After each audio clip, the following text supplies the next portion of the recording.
Building a solid future for your NFT community is one of the hardest but most important things that any NFT creator can be doing for their community.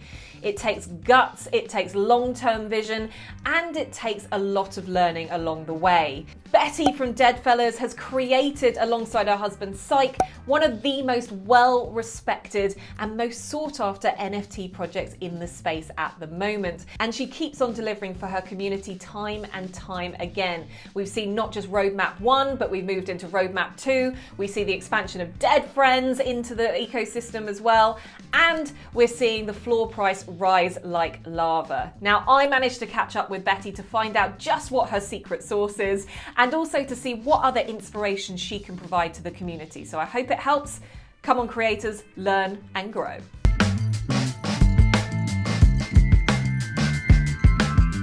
Congratulations on, wow, what an incredible journey you guys have had. The community is insane. I think we've got like 33,000 people on Twitter follow you, 11,000 people on Discord. It's absolutely incredible. And I think I've just said to you off air, my next purchase is going to be a Deadfellaz because I just really believe in the project. I think the artwork is so insane. And everything you guys have planned in Roadmap 2.0 looks incredible. So welcome. So great to have you here. Now, thanks so much. Oh, my pleasure. It's so good to talk to you. And full disclosure, guys, even I haven't met Betty. Like, she's completely camera off. But hey, we'll forgive her for this. We're going to make exceptions for this on a few occasions, and I think we can do that with Deadfellaz. So, for anyone who doesn't know about what Deadfellaz is all about, can you just give us a little bit of a run up when you started, what it was, the inspiration, and and then we'll kind of move into where you guys are today. Yeah, it just came to me. The name, the concept, everything, just in one jolt of inspiration. We are horror fans and very into pop culture and meme culture and, the internet in general, gaming and comics and movies and music and fashion. And so I wanted to encapsulate all of that within a collection. And that's what we have done with Deadfellaz. So it started out, we launched on Friday the 13th. In August. Since then, we've been just building very steadily in order to have a strong foundation for what's next. When I look on your website, you say that you guys are all about art, culture, and community, about the evolution of gamification, IP, and NFT tech, and you've just kind of summed that up for us, because I think it's like a passion project for you. It's not something like there's some people that kind of go, oh, I can see this trend in NFTs, let's jump on this. Actually, what you're giving us is something that you've been passionate about for a long time, isn't it? That's exactly right. Yeah. So we've been in creative production for as long as we've been working. And my brain and Syke's brain is very much wired to be entrepreneurial and innovative and creative. We live kind of outside of the box of what is, the typical norm in general, with everyday choices and with lifestyle choices and with professional choices. So this is something that gives us, I identified as the opportunity to really flex what we're good at in an arena where we don't really have many creative bounds. We can just kind of go and push and innovate and see what's possible. And it's very exciting to be able to do that. So I love the fact, I didn't realize that you were a husband and wife combo. Yes. Obviously, so Syke's the artist, for anyone who doesn't know, and you guys obviously clearly love horror, but you've made horror cute, and I quite like that, because you can go down, because of the creative boundaries, you can't, well, lack of creative boundaries, you can go down any route with it. So why did you decide to kind of make them slightly cute rather than kind of going full horror with these? Because I don't like full horror. I feel like spooky and edgy is something that has been a bit of a societal fascination since the dawn of time. We like the dark fairy tales. That fascination with the slightly edgy and the slightly spooky is what we wanted to capture, rather than pure, full out horror. And how long, Betty, have you been actually in the NFT space for? Was this something that you did quite close? You saw it and saw an opportunity and we're like, right, we've got to do this project like right now? Or actually had you been hanging out in the space for quite some time? Yeah, it's been quite a while. So Syke entered the space as his self in January, his artist alias as himself, through his collective deathcore that he's part of. The artists that are in that were messaging him like, you need to get into this NFT thing. So he had been involved in that from then. The minute he told me, when he showed me what was going on, I was very, very stoked, and I was immediately inspired and saw this as the future.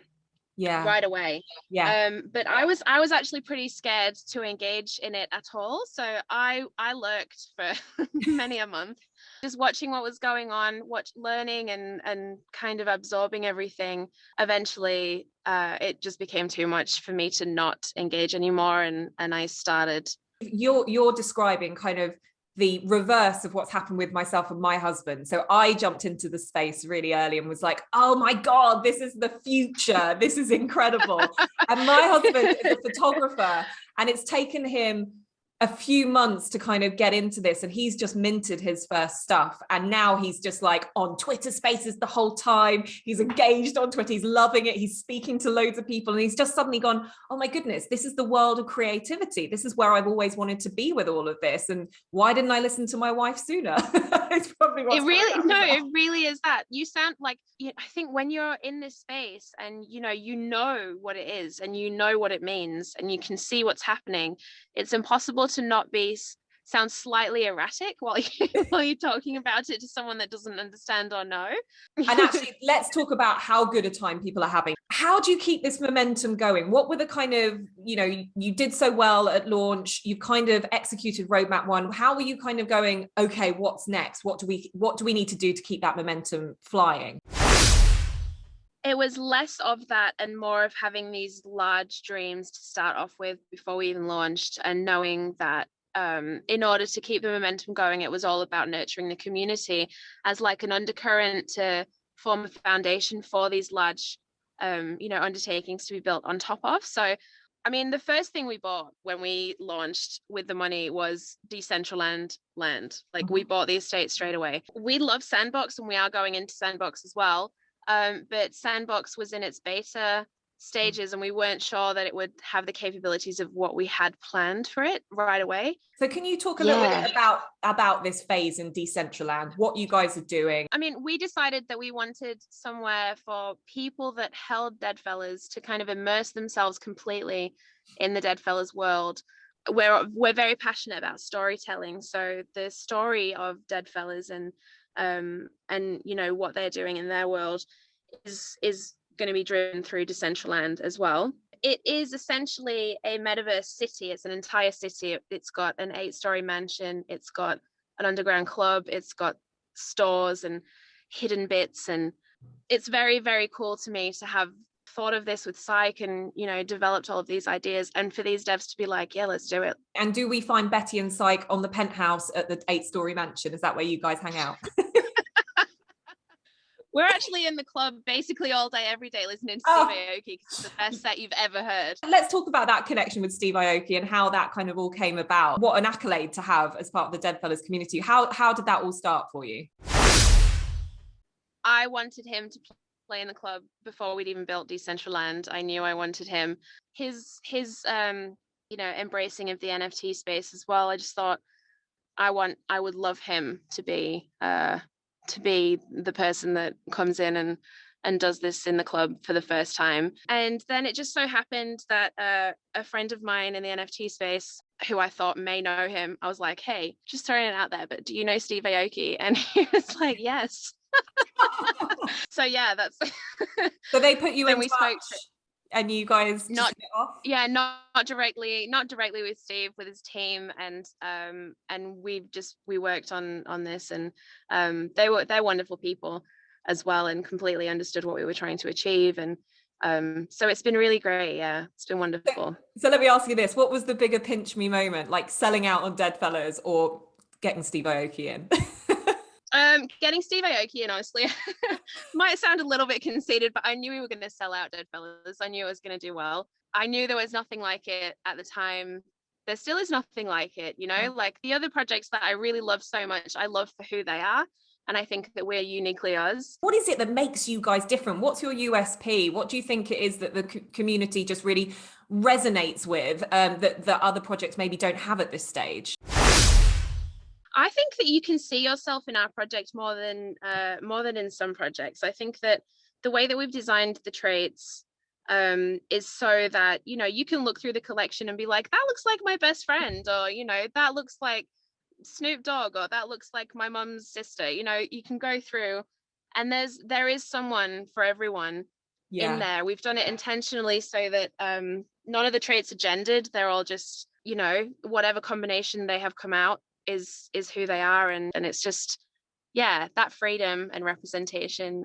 Have people been turning like into their own merch? Have you kind of been out and about and seen someone maybe wearing something that's links to Deadfellaz and kind of gone, I really want to tell them who I am, but I can't? Yeah. So a funny story, we were in a restaurant recently. We were chatting about the project, as we always are, and in my peripheral vision I see this table, you know, animated, really chatting really loudly, and I hear like, oh, MetaMask and OpenSea. I was like, oh, psych, quiet. I look over there and they mentioned Deadfellaz, and I was like, hide your tattoos.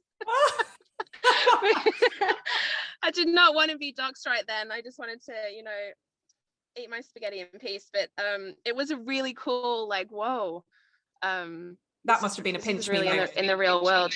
It's kind of seeing that transcend into the real world is a pinch me thing. Yeah. I mean, look, NFTs in whatever way, shape or form they are not going anywhere. Obviously, NFT art and PFPs and utility NFTs, this is just the start of things. I mean, gamification is something you're very passionate about, and also it's probably the most natural next step. Can you talk a little bit about your plans from a gamifications front, and how you kind of see that with the Deadfellaz brand? Yeah, totally. It's something that we've been playing with in the Discord from the very beginning, to kind of inject experience into what people are doing by interacting with us as a brand and as a project.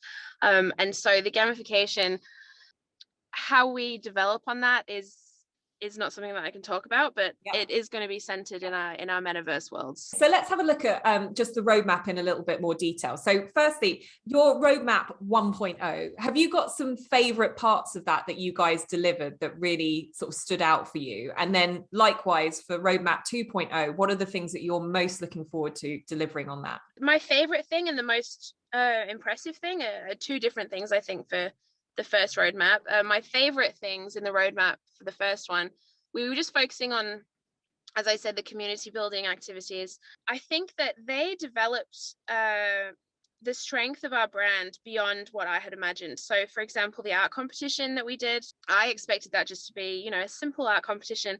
And it was just hundreds and hundreds and hundreds of entries from very, very amazing artists all over the world, every modality you can imagine. You know, the strength of the IP of the Deadfellaz brand was so impactful on everything that I was looking at, that that was one of the first times that it hit me. I was like, wow.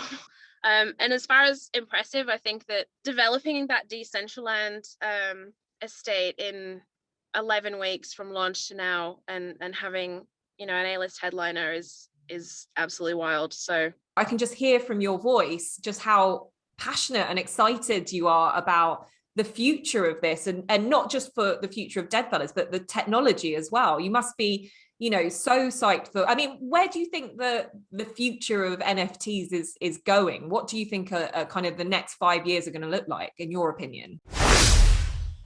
Honestly, I don't think that we have the capability to fully see that. If you think about like what you've said about the way that time moves in the NFT space, it reminds me of, and this is a bit of a niche reference if you haven't seen The Simpsons, I'm sorry, but you know that there's the Treehouse of Horror episode on The Simpsons where Lisa finds a little civilization in a petri dish. Yep. And every time she goes back to it, it's like, you know, developed more and more and more. Like the evolution is on turbo speed, and I think that is a perfect metaphor for the NFT space. It's like the way that it's evolving is at such speed that we couldn't possibly imagine what is possible.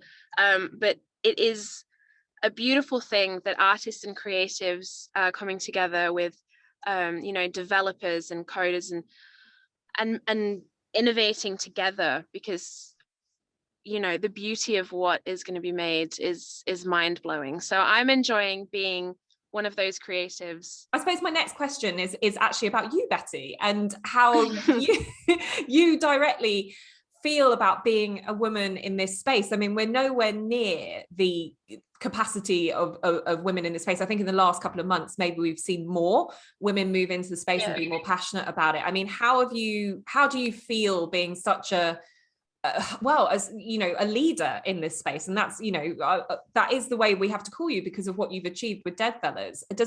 Do you feel like you're still like in a minority with women being in the tech space here, or is it something you can see actually is growing at a decent rate to get us back into this?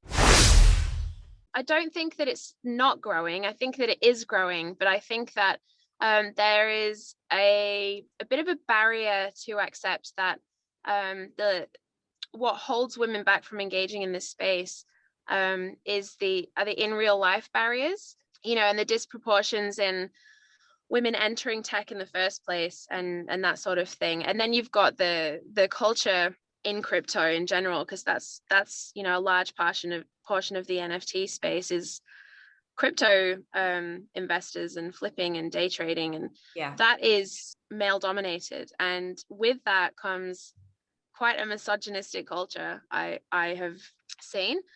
And so that's what held me back from engaging, and I think it's what holds a lot of women back from engaging. And I think that there's a lot of tweets about supporting women in NFTs and that sort of thing, but it's always framed as like a bit of a savior type mentality, rather than looking at the work and really just appreciating that and creating safety. I do see a lot of work happening around that though, and I think that it is growing. Me being in the lead of a project that isn't centered around the whole idea of my project isn't that it's about being a woman. I think there's a bit of strength in that as well, and I think that is something that people can see, she's doing it. Does that make sense? I don't know if that makes sense or not.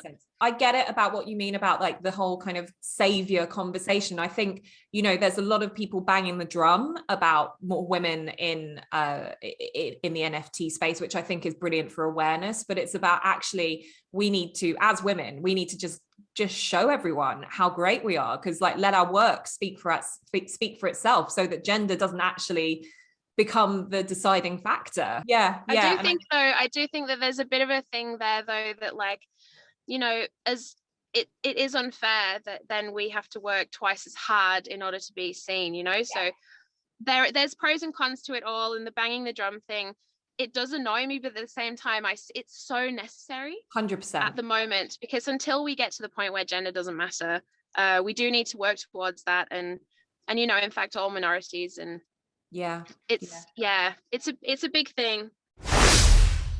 I have a few questions from the community for you, which some of them are very fun, and I'm just going to ask 2 or 3 from them. And I think let's start with the business end of this. So Gremlin Dog _JA has asked you on Twitter, did you launch Deadfellaz with investment funding, or did you do it as a self-funded project? Okay, so yes and no. It's not self-funded because we have no money, and we we had no money at all. The investment was actually $500 from my best friend, so that we could buy the domain. Honestly, we were at a really, really, really, really difficult point financially and otherwise when we launched. It was make or break, and we just decided to kind of throw caution to the wind, as we do a lot in our life, and make it work. And so we really risked a lot by, I can't tell other people to be risking a lot. You play with money you can afford to lose, but in my case, we had no money to lose. So it was a case of still being in complete shell shock that I can go to the store and just, buy groceries without thinking, which is wild. So And how, I mean, let's just quickly touch upon that. How much has this project changed your life, would you say? Dramatically, in every way you could imagine. It's given us peace, and it's given us a future that I know is secured for my children. We've got 3 children. It's, you know, I've retired my mum. So my mum was in a really stressful job. I never thought that she would be able to retire.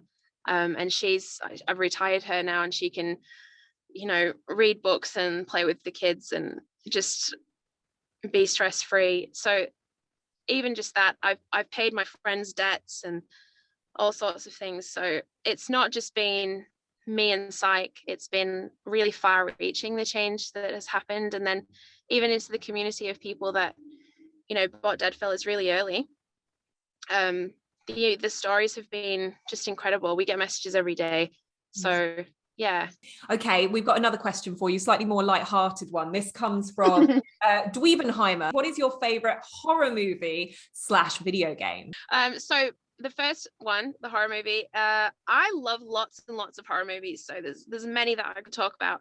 But I think one of the best horror movies ever made is Jeepers Creepers. Do you remember that movie? Yeah, I've been a film critic for about 5 years before I stepped into NFTs. So yeah. Oh my goodness. Okay, so Jeepers Creepers, I feel, is so atmospheric and so cleverly filmed, and you know, the camera angles and the sounds that they use, and I just really love it. I just think it's such a good movie. Video games, I'm a bit of a PlayStation lover. Crash Bandicoot, the original Crash Bandicoot, is my favorite. And then my final question, which kind of rounds off this conversation quite nicely, actually, is from at Elonatis, has asked, Betty, have you got any tips for anyone getting into the space and wanting to start working on a project? Yeah, it's so cheesy, but I think you need to be yourself. You need to not look at the market and think, what does the market need? I think you need to look within yourself and say, what do I wish to see in the market? You're not going to be received by everyone in a positive way. So you need to not worry about pleasing everyone and just worry about creating something that you want to see in the world, I think. Everything that you've talked about today, Betty, has just been, it's given the community a bit of a glimpse into what the future is and how passionate you are about this brand. But also for anyone new to Deadfellaz, you've kind of opened the door to a really exciting opportunity. And hopefully that brings even more people into an already thriving community. So I would say, given that the title of this video is how to create a future for your community, I think you're securing it pretty well. Thank you very much. Thank you. Wow, Betty is such an inspiration. Even though I didn't get to see her myself, I had such an amazing time interviewing her. She has a wealth of knowledge, and I think you guys will agree with that and learn from the best as well. Now, if you are needing some help with your NFT journey, there's some other fantastic creators that I've interviewed, and they are in videos like these. This will really help your creator journey along the way. I hope it does, and until I see you on the next one, bye for now.